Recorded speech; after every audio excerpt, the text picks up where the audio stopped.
Thank you for joining me. And if there's anyone else who needs to, well, let me see, is everybody here? So let's see. Have Jessica Drake, yes.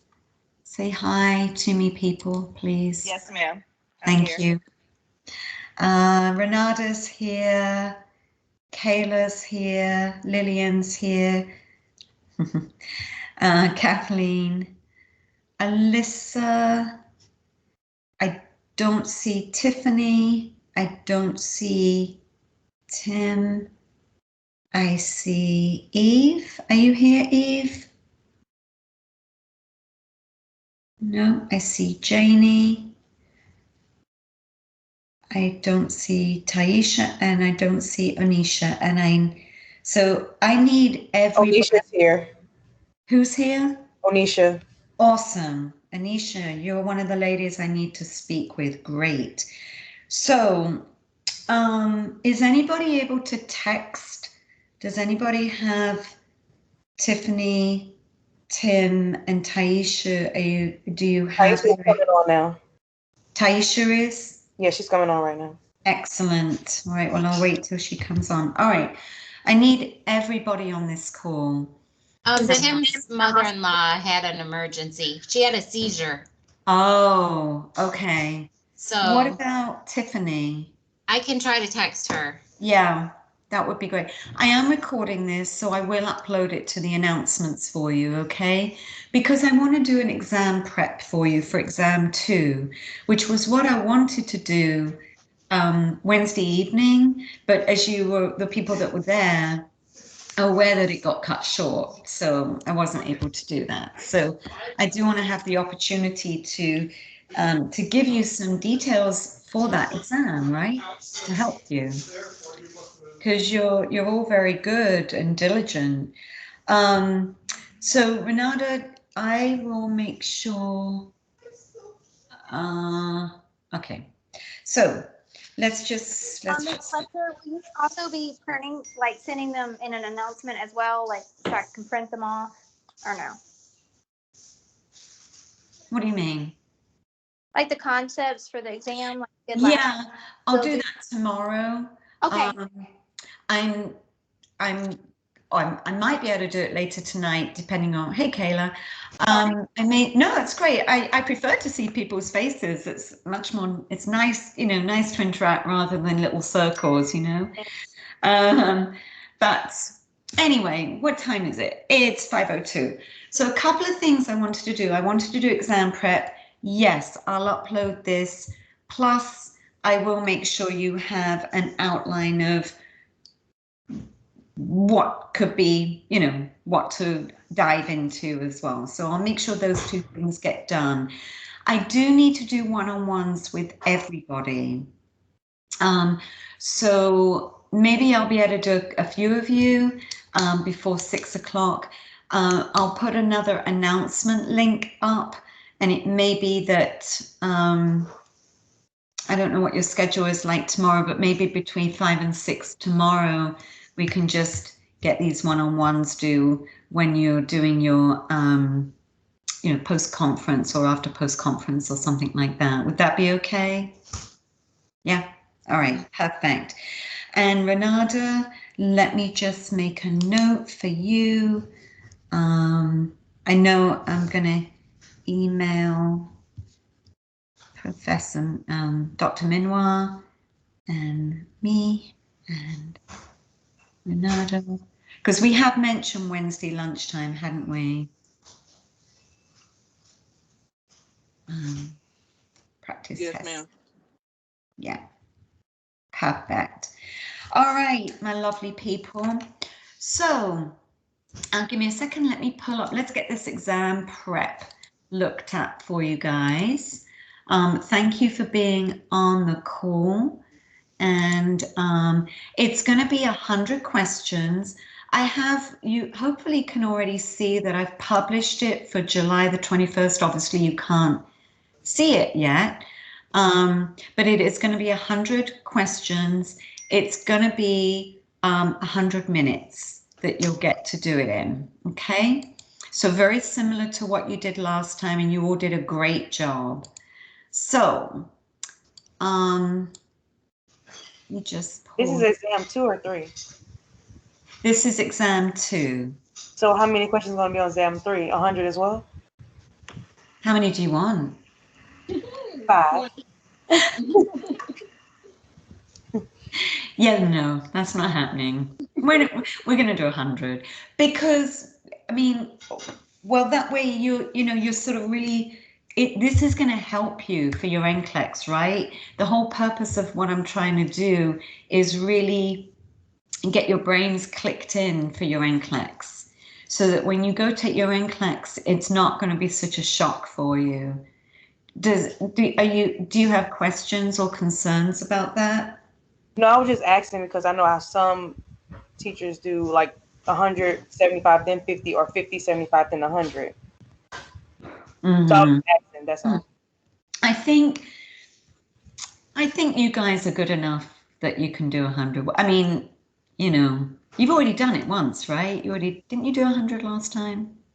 No, maybe. Yeah. We I did? think- Oh, okay. Yeah. But okay, that's fine. Thank you. Yeah. I think you guys will be fine. So, all right. So let's. Again, but Tiffany is trying to get on. She said for me to let you know she's trying. Oh, I wonder So- what. She's restarting her computer now. Okay. All right. Well, as I say, this is recording, so that's good. Thank you for letting me know. What about Eve Marie? I'm here. Oh, you are beautiful. Awesome. Okay. All right. So, week 7, if you look at that little syllabus thing, I know you probably can't see this right now, but it does say we're looking at weeks 3 through 6. Also some PDA questions, and also I've incorporated 9 or 10 dosage calc questions. Okay. So let's just go through some stuff for you. Let's look at this. So there, I have put a lot of questions on here regarding delegation and the RN role.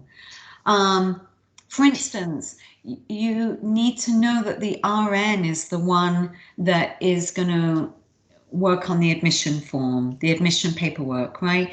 The MA might be able to just get a few bits in there, but ultimately it's the RN who does the assessment, yeah? The actual nursing assessment, you know what I'm saying? The admission assessment. Vital signs can be delegated, those sort of things, but, oh, hi. Kane's decided to help. Okay. Let's look at some other things. Review the State Practice Act determines the role of what an LPN can do as opposed to what an RN. So you be aware of that, because that changes from state to state, doesn't it? Remember, we talked a tiny bit about that.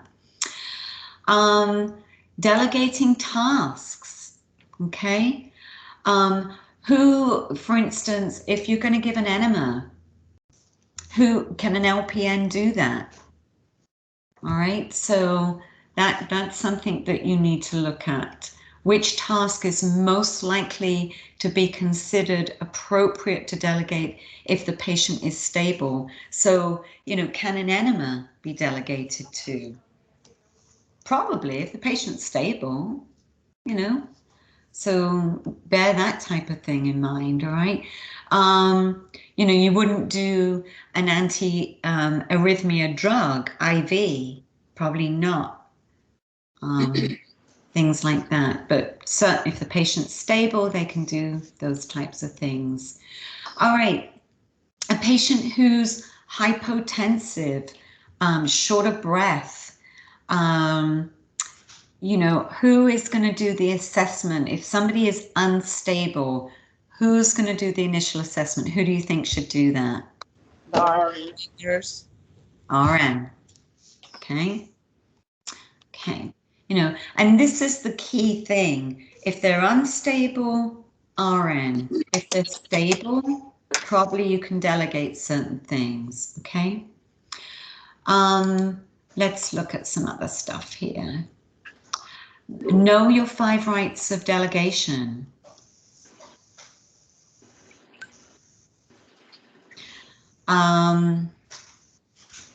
You know, care tasks. So what type of things, if you've got a student nurse working with you, you know, what can the student nurse do? Just like yourselves, you know, you can do care tasks, right?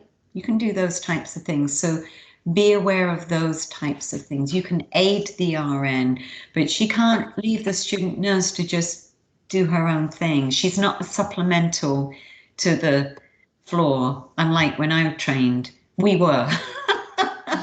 Yeah. But, you know, that was a whole different world. That's not the case now. All right. Blood pressures. Let's look at those. You know, the expectation is that if you delegate that task, that the RN tells the person that's being delegated to that they need to let them know about, you know, abnormal blood pressures, right? They got to let the nurse know about that type of thing. So as you can see, a lot of delegation, and that's because that's the type of thing that comes up on the HESI. Let's see. Can you delegate something like obtaining a sterile urine from a Foley? You know, could you delegate that? Or could you delegate, again, that's a task. You could probably delegate something like that, but you wouldn't delegate changing trach, you know, the inner trach care, right? That's not something you would delegate. So, especially if they've got very thick, tenacious secretions. So again, something very stable, something not so stable. See where I'm going with all this? Does that make sense? All those in agreement say yes? Yes. Thank you. All right. Let's see. Wow, I've got a lot of people. Okay. What else? Making sure you're checking your delegated staff through the shift. That's an element of supervision there. So you need to know what that is. What does that mean when it comes to delegation? You know, you're continually looking and making sure that they're doing what they're supposed to do and that they're competent to do it. All right. Look at that level of supervision. Oh, let's see what else we want to look at here. Again, somebody's floating. If somebody is floating to the floor, what could be inappropriate? Again, we're looking at that stability versus instability. So if somebody is a stable patient as opposed to an unstable patient, you need to know what can be assigned, what the LPN can do.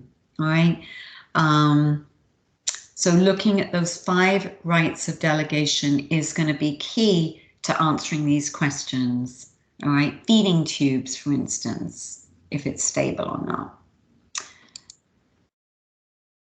Let's see what else. Okay.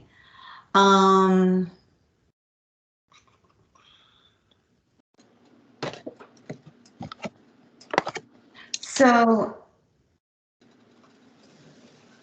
delegation also incorporates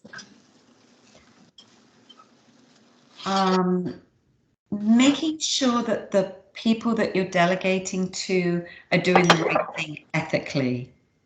And I'm talking about medication administration. Let me just, Miss Barnhart is being really, really kind and helping me out a little bit. Let me just make sure she knows that we.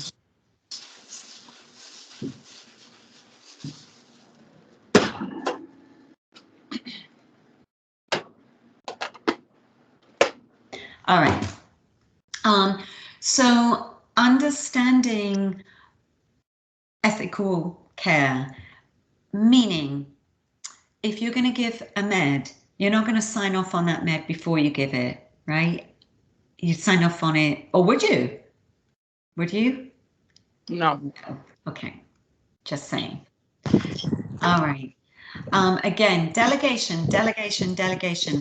If I haven't said it before, delegation is your key thing in a lot of this. So know about the laws and regulation that are related to the nursing practice, and what the parameters are for delegation to an unlicensed UAP. Okay. Let's see. Understand the differences in the Nurse Practice Act. Again, what one state will do, another state won't. Just be aware of these things, okay? So I would say there's at least 20 questions to do with delegation. Let me see. Okay, high risk delegation. What would be classed as high risk delegation? Meaning, potentially you can get a UAP to look at something, but you've got to be aware of what types of patient may be high risk in comparison with those that aren't in when you're delegating care, all right? For instance, somebody who isn't able to ambulate potentially could be high risk, you know, fall potentials, those types of things. All right. Know the 5 rights of delegation. Okay, know those 5 rights. I think I'm helping you out a fair bit here, right? Yeah. Because I think these types of things are less tangible. They're not so black and white, which is why I wanted to go through all this with you. Let's see. Supervisory level. Know your supervisory levels. Okay. Making sure that you're checking on them. You can't just send them off all day to do their thing. It would be like you being at Kindred and the clinical instructor going, all right, off you go. Have a good shift. See you at the end of the shift. No, they're checking on you. You have as well the RN that you're assigned with, making sure you're doing the right things, all of those things. So put yourself in that position. Okay.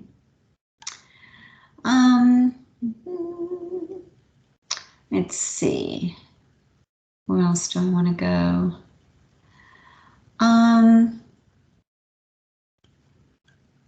Bear with me, I'm looking through. Okay. Remember we talked a little bit about politics, and if you wanted to get involved with politics, understanding the role of, if you wanted to pass a bill, or if you wanted to help get a bill passed, what the process would be, how you would get involved in it, you know, who you would contact, what representative that you would contact, and how you would start that going. So remember to look at that outline of that process. You know, would you give them a call first? Would you write a letter? Would you email? How would you get that bill initiated? Who would you contact to get support for that bill? Okay, there was a process. So what would be the greatest action?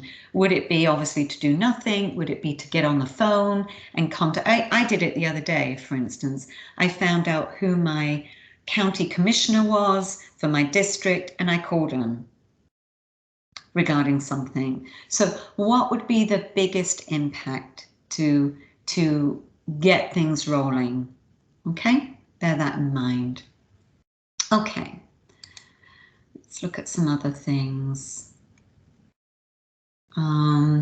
Yeah, so what would be the most effective and what would be the least effective?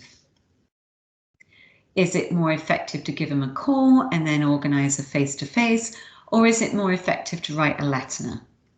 All right. Let's see. So understand those political pieces, you know, the grassroots, how you would get things organized. Okay, let's look at some others regarding this. Yeah, like town hall. How would you organize, say, a town hall meeting? What are you gonna do to get things going? All right, so look at all of that, how you would gather people and organize things. All right.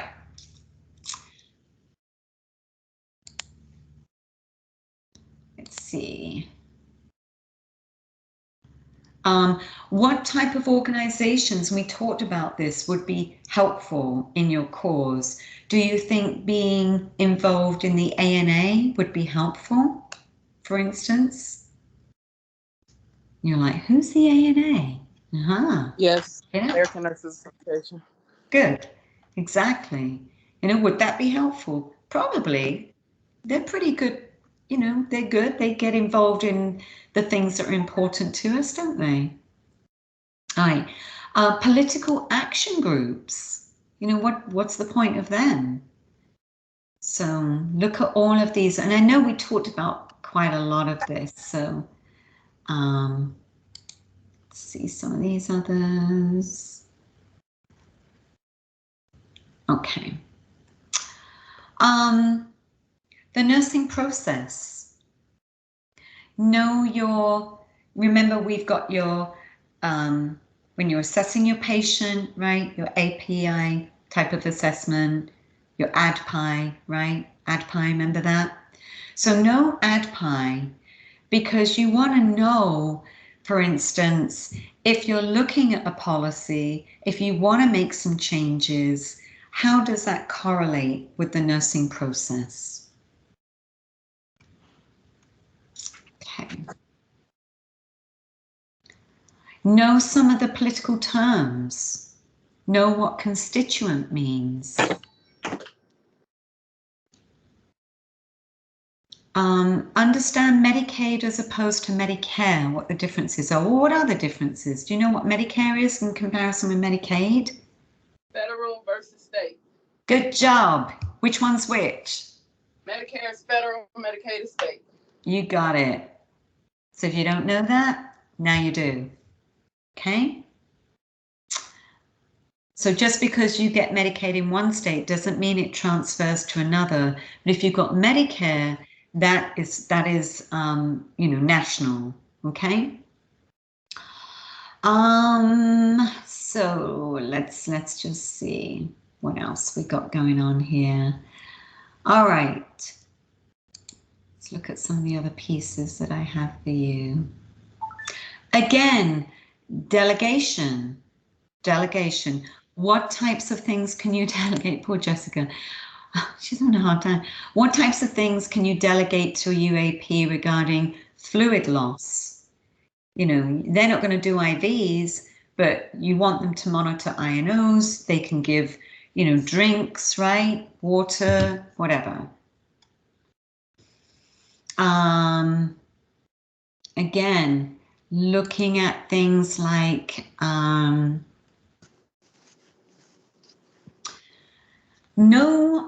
and this gets in a little bit more to do with calcium levels. Know the signs and symptoms of hyper and hypocalcemia. Chekhov sign. Remember that? Yeah? Face twitching. Okay. Chekhov sign, and also what's the other one? Trousseau sign. You remember that one too? I actually had that happen to me as a student nurse. I had a patient who had her thyroid gland removed. She had a partial thyroidectomy. I was a student nurse, and I'm evaluating her. I'm doing her vital signs, and of course, one of the things when you do a blood pressure cuff, I'm blowing up, you know, doing a blood pressure the old-fashioned way. And she goes in trousseaus, which actually is how you can establish that for issues with hypocalcemia. Well, what had happened was I didn't know, but I'm like, that's not normal. And of course, I reported it straight away, and they'd actually cut her parathyroids. And as a result, she was going into hypocalcemia. So be aware of that. Yeah, you know, it can happen. All right, diabetes, type 2 diabetics. How do we test for type 2? You know, what are we looking for? We're looking for the blood sugar, but what's a hemoglobin A1C do? What is it? It's the 3-month average. Good job. DKA. What could you delegate if somebody is in DKA? Probably not a lot, but you know. Let's see. You better know what to do with ABCs, right? What are you going to do if somebody needs, or somebody's got COVID or SARS? What type of precautions? What do you think? Airborne, right? Airborne precautions. Okay. All right, negative pressure. Well, I don't know if they go on negative pressure for COVID, but definitely for SARS, they were doing negative pressure because of the droplets. They're doing negative pressure. Is anyone working in the floors? I don't know.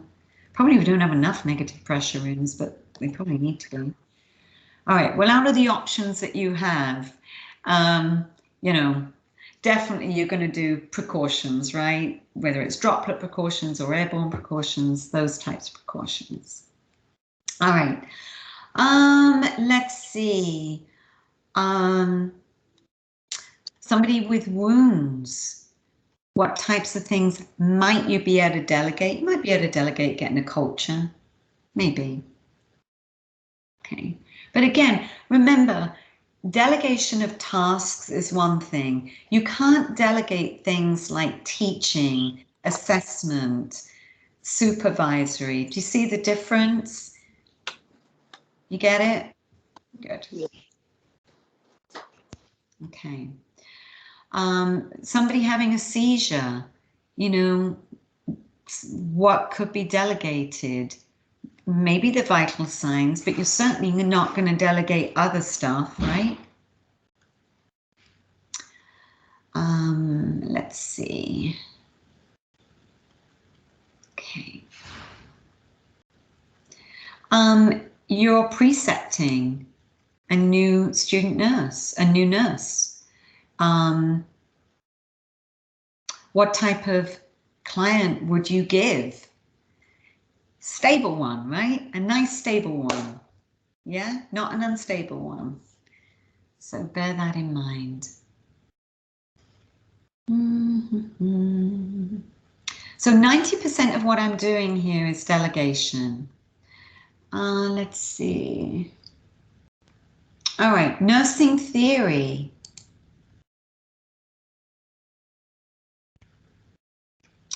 Nursing theory. What I'd like you to do is have a look at some of those nursing theories for me. And look at say Rogers, Oram, Peploe, and Leninger's. Those four. You said Oram, Peploe, Leninger, and who else? Leninger and Peploe. Just Oram, look at the different. Oram, Peploe, Leninger, and what's the other one? Rogers? Yeah. So Rogers, Oram, Peploe, and Leninger. Okay, just the differences a little bit in their theories. Okay. Let's see.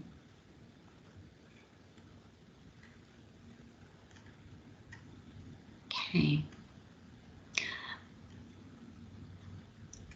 Let's see, I'm looking.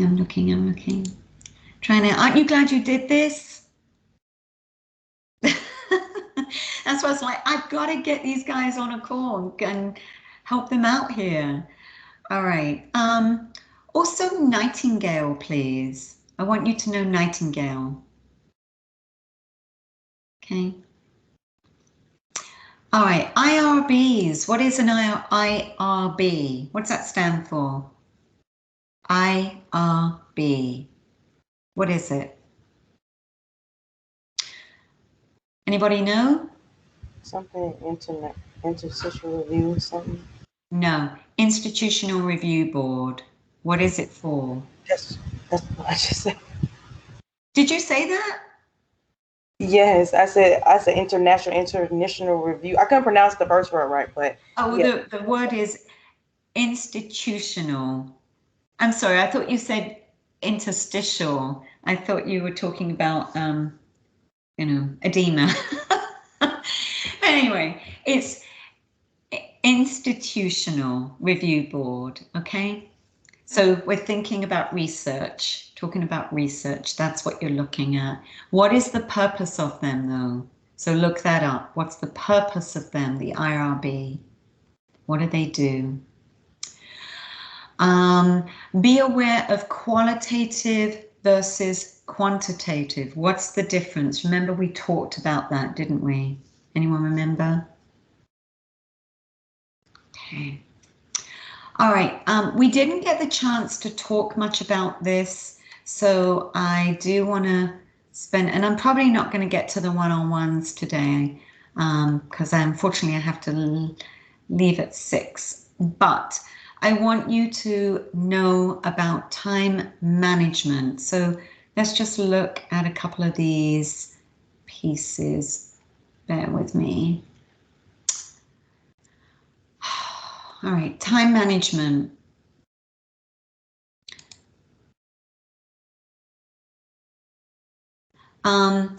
Understanding what the difference is, cost to benefit ratio. All right, that's one time management component. Another one is the ABC model. ABC model is a tactic as well. Other thing, well, ABC is prioritization, which is very important when it comes, you know, when you're new and you're trying to learn. So I want you to know this ABC model of prioritization.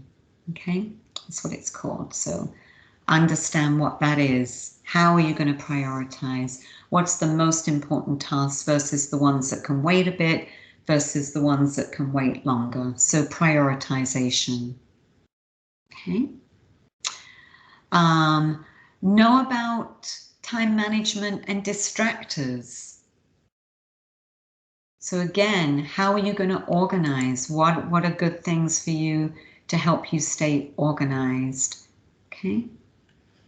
So these chapters we really didn't get a chance to go over.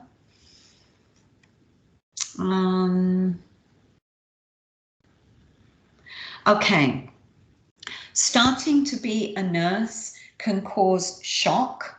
You know, you can go through certain phases of, oh my gosh, and also burnout. So what I want you to know are the phases when you start working as a nurse, there's different phases that potentially nurses go through. So understanding the different phases like shock phase or rejection phase, know what that looks like. You know, as opposed to the honeymoon phase, like, yeah, I've got this, it's going to be great. And then suddenly it's like, oh my gosh, I didn't realize they expected me to do this, that, and the other thing. All right.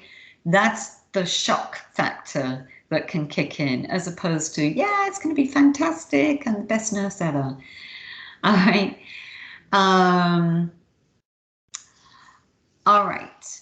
So let's look at some other burnout. Understanding what could cause burnout, right, for nurses. What nurse could be prone to burnout? What types of things can cause that?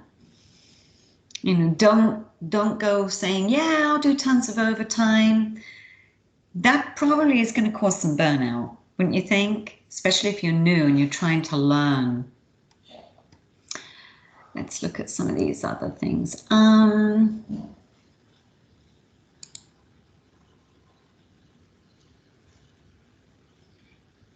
Okay.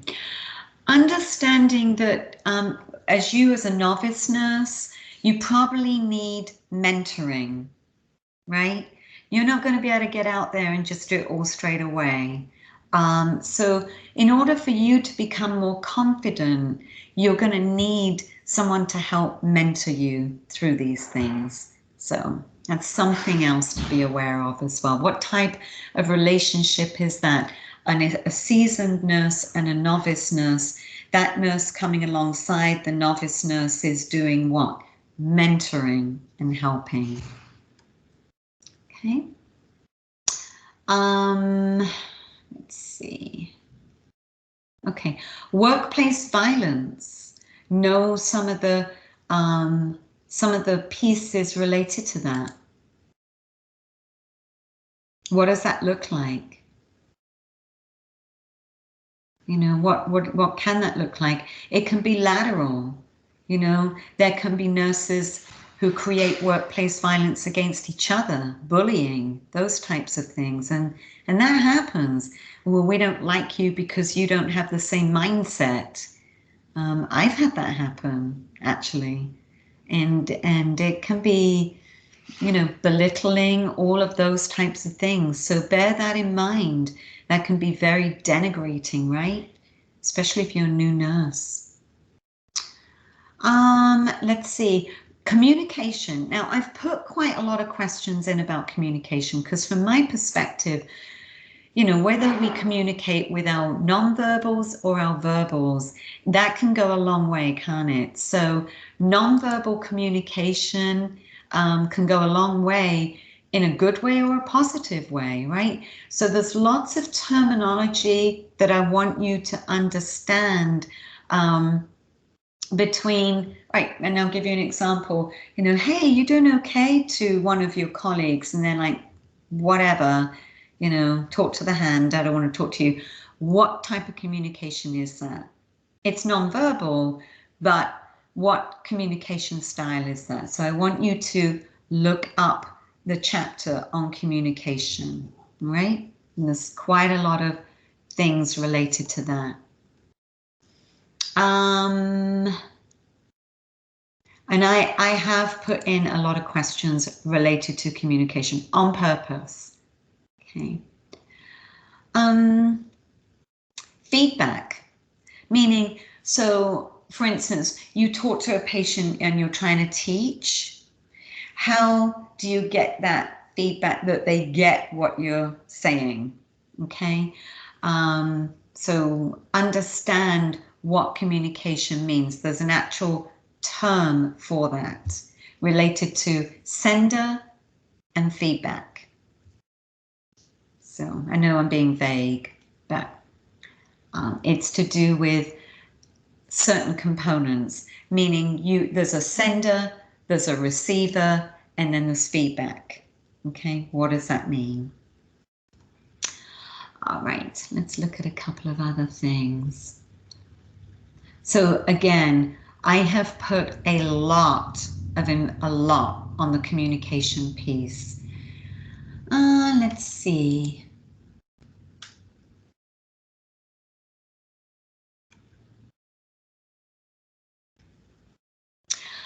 There's a term that I want you guys to be aware of, and the terminology is related to what's called logical fallacy. Logical fallacy.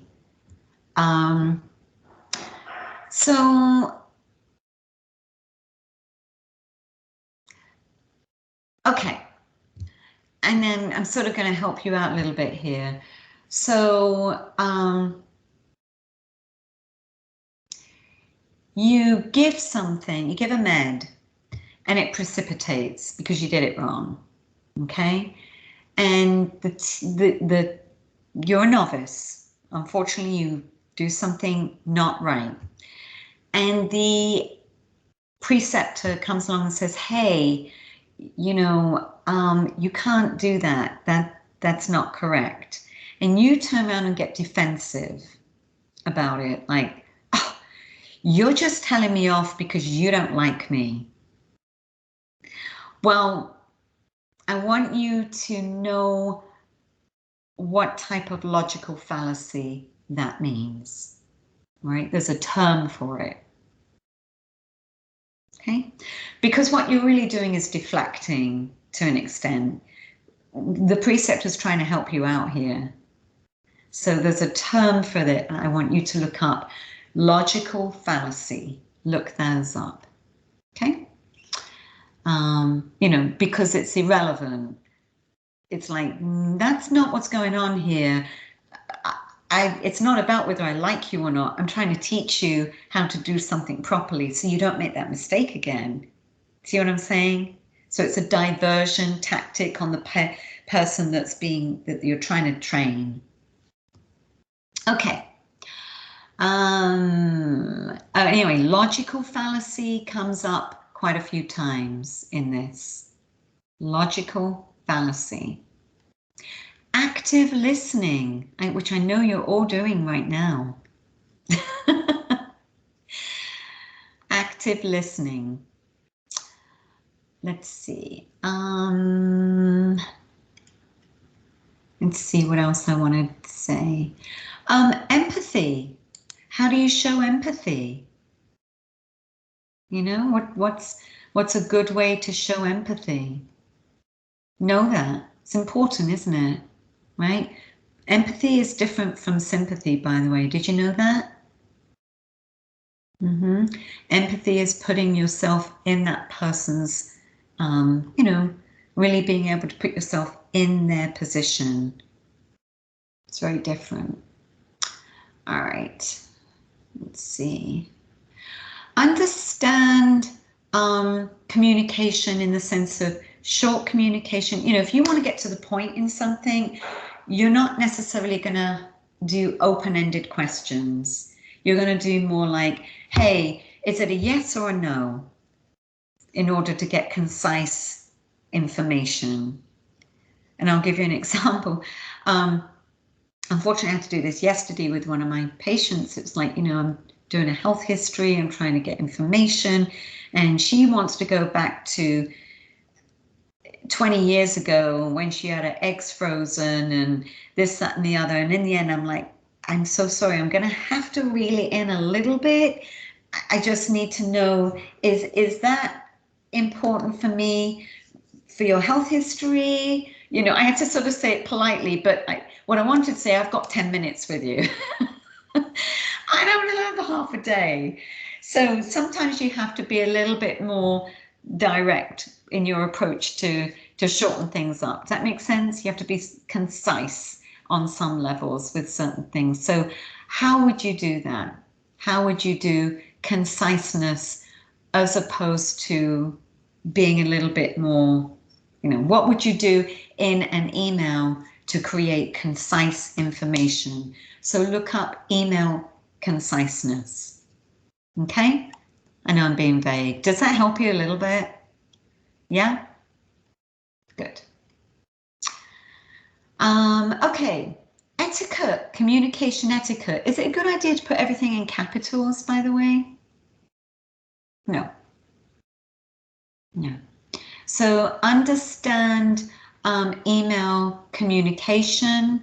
What is etiquette, right? Privacy pieces, things like that. You know, what should go.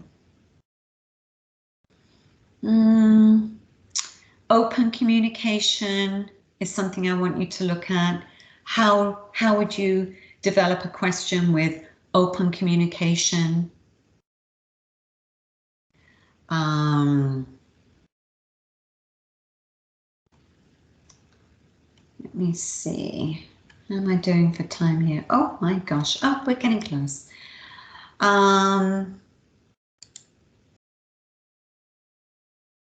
Ethics. Understanding, we've talked a little bit about ethics, haven't we, in the past? But again, know the difference between qualitative data and quantitative data. Okay? Qualitative versus quantitative. Know that. What's the definition of ethics? Jamie's laughing at something or other there. What's so funny for you? Something, I don't know. Violating codes of ethics, knowing what's correct and what's not, all right? When you're looking at the code of ethics, remember I said the ANA code of ethics, there's certain things that we should do and certain things that you shouldn't do. So be aware of things that might violate the code of ethics. It's pretty self-explanatory. Let's see. Again, communication style, communication style, communication style. I have put probably about 15 questions on communication. I've done that on purpose. Because believe me, communication can make or break you in your career. I know. I have had to learn that. I didn't have this. I had to learn it the hard way. So this is why I've put a lot of information on that. All right, dosage calc. All of your dosage calc questions are going to be either mils per hour, micrograms per minute, or what else? Let's see. Yeah, micrograms per minute, or kilogram. How many micrograms per kilogram per minute? All right, so you have, let's see, how many questions have I given you? One, I've given you a lot, which is nice, right? It gives you points if you like dosage calc. One, I think it's 9 or 10 of them. But they're all mils per hour, micrograms per kilogram per hour, micrograms per minute, or micrograms per kilogram per minute questions, okay? Now, I think you guys are pretty good at stuff like that by now, aren't you? Would you agree? Yeah. All right. Any questions? Yes, the PDA, do you know what chapters that's coming out of?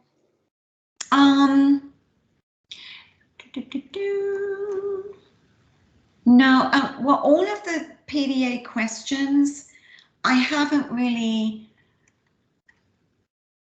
all of these questions, let me just go back for you. They're really more related to delegation. It's not so much about, hang on.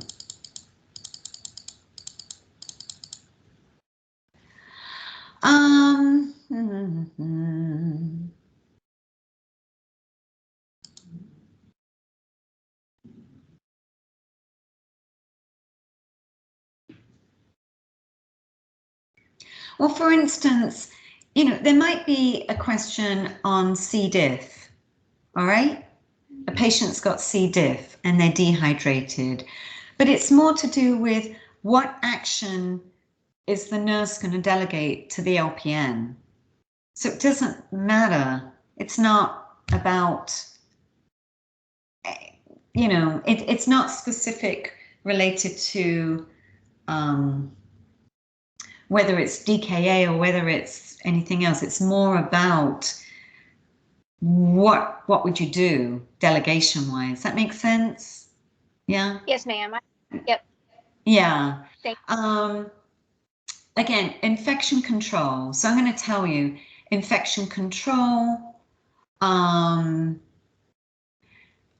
patient, say, post-thoracotomy, ineffective breathing.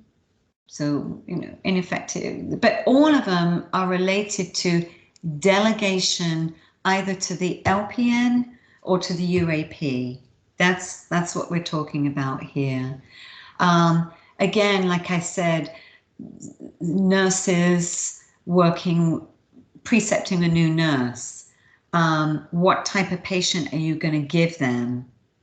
So, you know, all of them are related to that. Patient with an MI, what type of teaching? patient that's had a stroke, they might need feeding. What are you going to ask the UAP to do? How are they going to, what instructions are you going to give to the UAP regarding feeding? Do you see what I'm saying? So it's not so much about a diagnosis and you having to deal with that diagnosis. It's more about how are you as the nurse going to delegate care with these different disease processes. So my suggestion is understanding if someone's got a seizure, well, what is that? You now know what a seizure looks like, but how would you delegate? Would you delegate the vital signs, or would you delegate them going in and, you know, making sure they don't fall off the bed while they're seizing? I don't know. I'm just saying, you know, there's things that you would delegate and things that you wouldn't delegate, right? You're certainly not going to say, here's this IV diazepam, you go do it. No, right? I hope.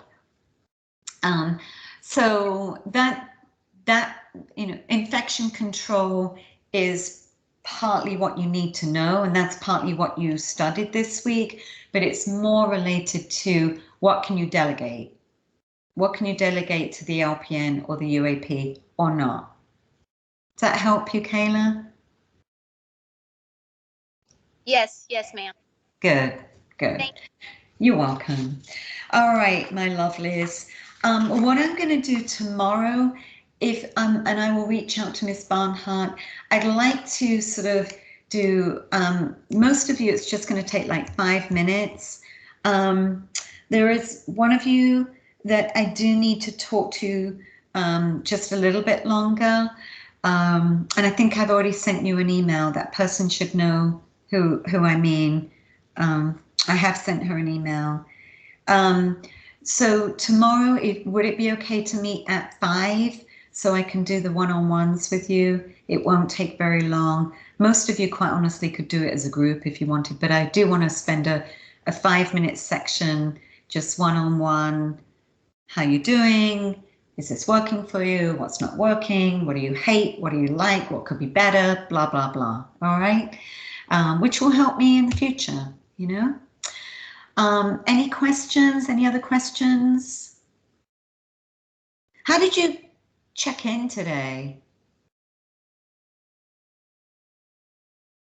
How did you clock They in? sent QR code in our announcement.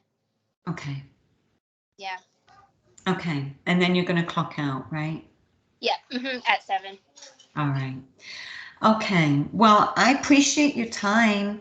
And as I say, this will download and then I'll upload it as a video for you guys. It will be a YouTube video. It'll probably be tomorrow morning. I have to leave now. I might be able to do it tonight when I get back.